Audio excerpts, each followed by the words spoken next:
Ladies and gentlemen, I am SidAlpha, and we're here to answer the question that always has a higher APM than you do: is it worth it? And today we're going to be taking a brief look at Starcraft Remastered. This is a graphical remaster of the iconic Blizzard RTS that was originally released in March of 1998.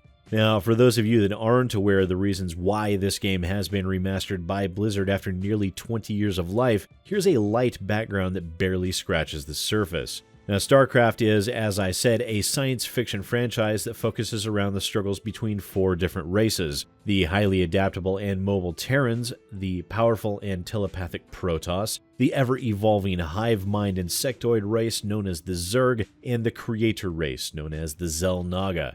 The StarCraft itself takes place in the 26th century within the Caprulu sector of the Milky Way galaxy, and it is the main area for our conflict, although Blizzard itself has never released any form of accurate star map, otherwise I'd be showing that on your screen right now. As I said, StarCraft itself is one of the benchmark real-time strategy games ever to be produced, and in its time, it was beyond excellent, spawning a massive fandom, sold over 10 million copies. It has also won multiple Guinness World Records and was even awarded a star on the Walk of Game in 2006.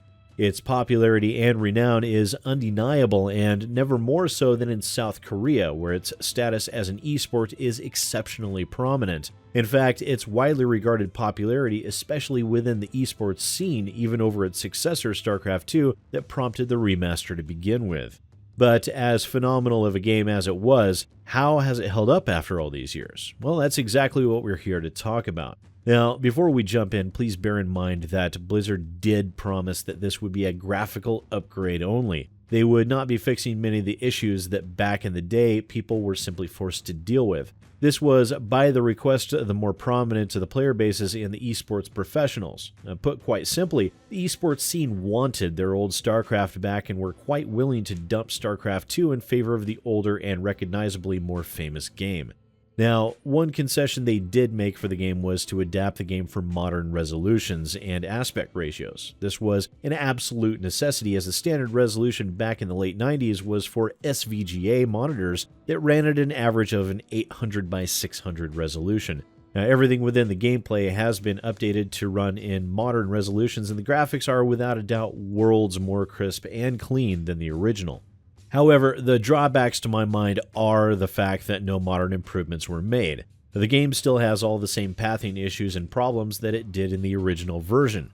With all those same glitches and issues, I actually feel a bit more comfortable playing the modern StarCraft 2. That said, the nostalgia factor cannot be denied. Even with my admittedly older and slower reactions than when the game first came out, I still found myself falling back into old patterns and played through several missions and even a couple of non-ladder games. Of course, I nearly got destroyed a couple of times, but I've given about as good as I've gotten, which is surprising to be honest.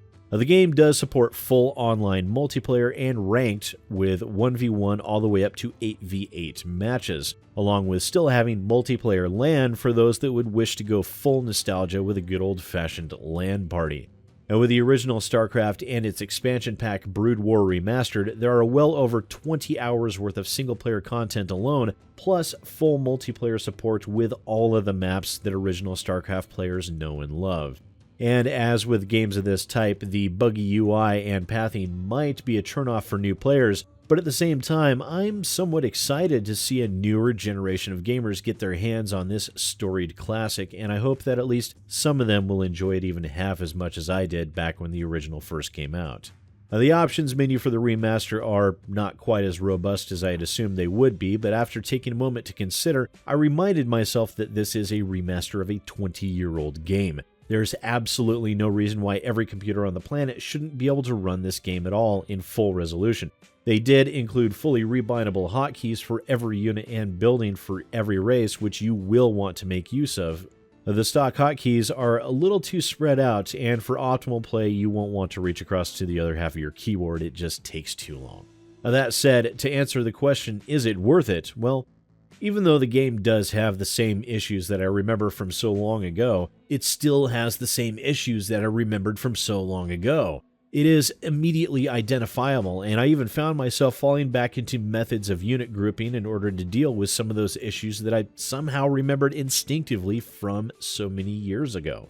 Honestly, if they had changed that, the game would not feel the same, and it's that immediate familiarity that allows one to be able to work past the general clunkiness of the controls when compared to more modern RTSs. So all in all, for a $15 expenditure for upgraded graphics and a more stable build to run on modern operating systems, I think that Starcraft Remastered is absolutely worth every penny. The Starcraft series is a storied one, and to see the return of this ages-old classic restored for modern operating systems is a delight to play, bugs and all. And if you happen to be some of the few that haven't played the original Starcraft yet, I absolutely recommend it. But as always, do let me know what you think down in the comments below. Once again, ladies and gentlemen, I am SidAlpha, and I'll see you next time.